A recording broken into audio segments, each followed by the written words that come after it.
Bem-vindos e bem-vindas à nossa segunda aula. Hoje vamos conhecer um pouco da história e da atuação de algumas organizações clássicas, com as quais o altruísmo eficaz costuma ser associado.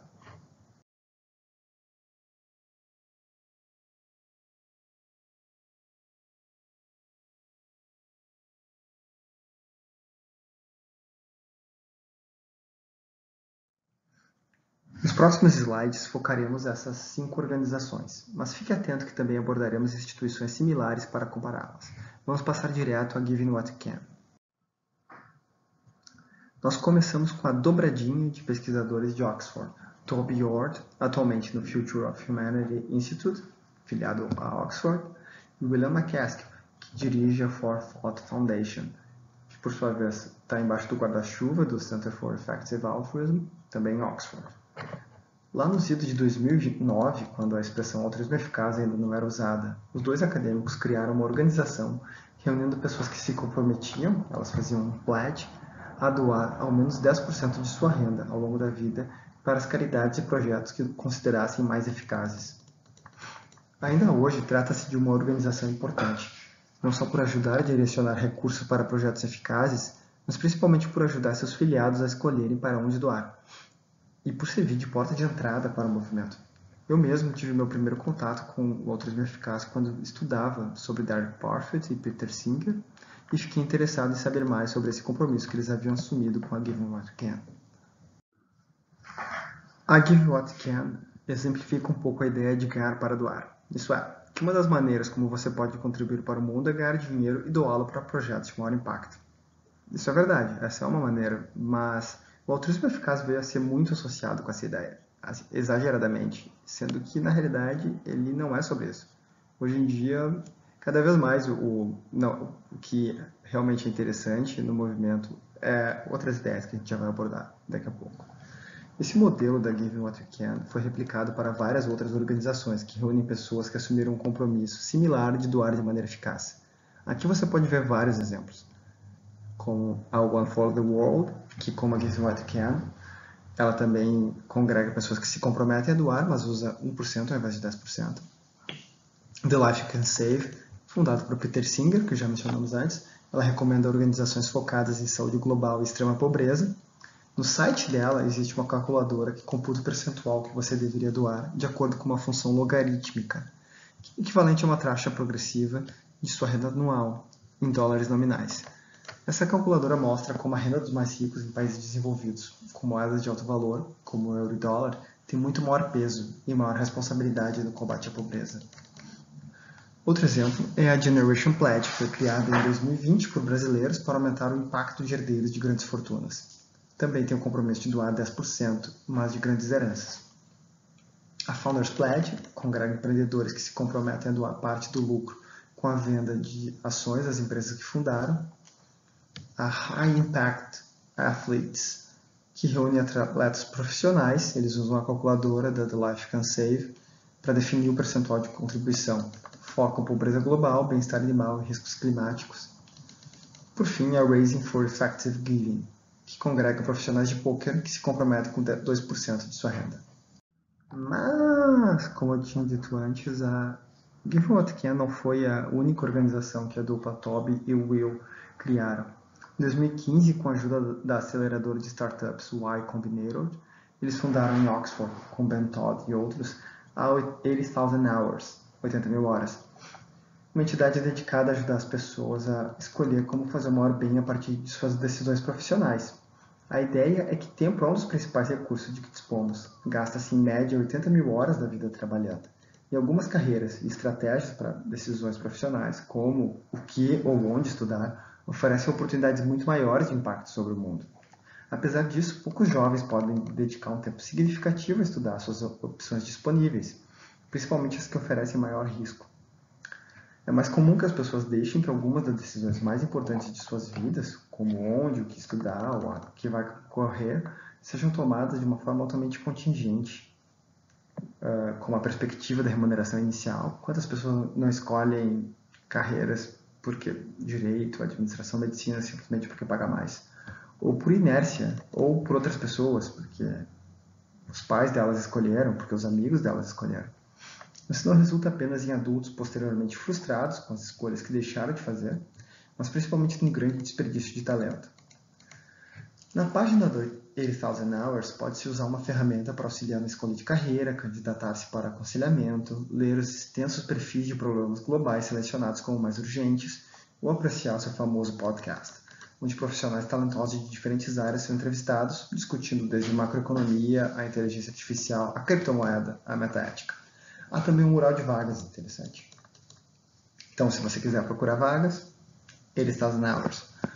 Vale contrastar a Give What Can e a 80,000 Hours. Elas buscam ajudar as pessoas a maximizarem o impacto positivo, investindo dois tipos de recursos bem diferentes.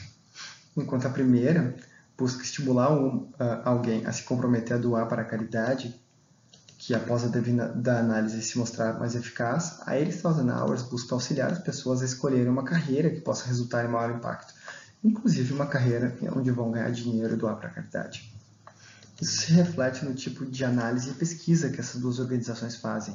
A 80,000 Hours analisa áreas causas gerais, ela busca avaliar se, por exemplo, o tabagismo é um dos problemas mais urgentes do mundo e se intervenções como pressão política para aumentar a sua taxação em determinados países são uma boa opção em comparação com outras áreas muito diferentes, como segurança de inteligência artificial e sugere, enfim, a indivíduos formas de contribuir, como fundar uma ONG na área, ou trabalhar para o governo, ou avaliar organizações já existentes que precisem de financiamento, ou principalmente evitar trabalhar para a indústria tabagista. Já a Give What Can é uma meta-caridade, fazendo um tipo de análise mais concreto. Ela avalia determinadas instituições que trabalham em áreas que já foram previamente consideradas promissoras, podendo recomendá-las se as considerar eficazes. Há uma versão do site dessa entidade, em português, o 80milhours.com.br, onde se publicou a primeira edição do Guia de Carreiras e dos Perfis de Áreas, isso é, os problemas globais, além de um blog que publica textos traduzidos ou originais da comunidade do Altruísmo Eficaz Brasil. Aconselho vocês a darem uma olhada. A GiveWell foi criada em 2007 por Holden Karnofsky e Ali Hassenfeld, que deixaram seus trabalhos em fundos de investimento para criar a principal meta-caridade, a recomendar projetos filantrópicos com base em análise de custo-efetividade e pesquisas de impacto baseado em evidências. Nisso, a GiveWell se distingue de outros avaliadores, como a Charity Navigator, que não pertence ao movimento Altruísmo Eficaz, que analisa, a Charity Navigator analisa e atribui uma pontuação a aspectos como a governança e a sustentabilidade financeira de uma entidade, enquanto a GiveWell avalia uma organização com base no custo marginal estimado para salvar uma vida por meio do respectivo projeto.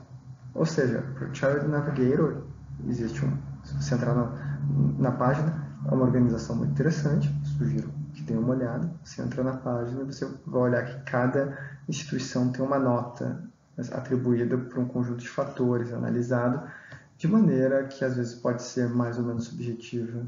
No caso da GiveWell, o que ela tenta comparar na realidade é quantos dólares essa entidade gasta para salvar uma vida. Então, a Gas Malaria Foundation salva uma vida a cada 3 mil dólares investidos, tá? Enquanto que uma outra organização pode salvar uma vida a cada 4 mil dólares. E algumas organizações, é claro, não têm esse tipo de informação. Os críticos objetam que isso restringe a amostra de entidades avaliáveis a projetos que permitam a coleta de evidências para medir e comparar o impacto nos termos da GiveWell. Já os defensores da GiveWell veem isso como uma virtude. O custo eficaz de uma intervenção é um indicador mais robusto de impacto positivo que a análise da governança da entidade, por exemplo.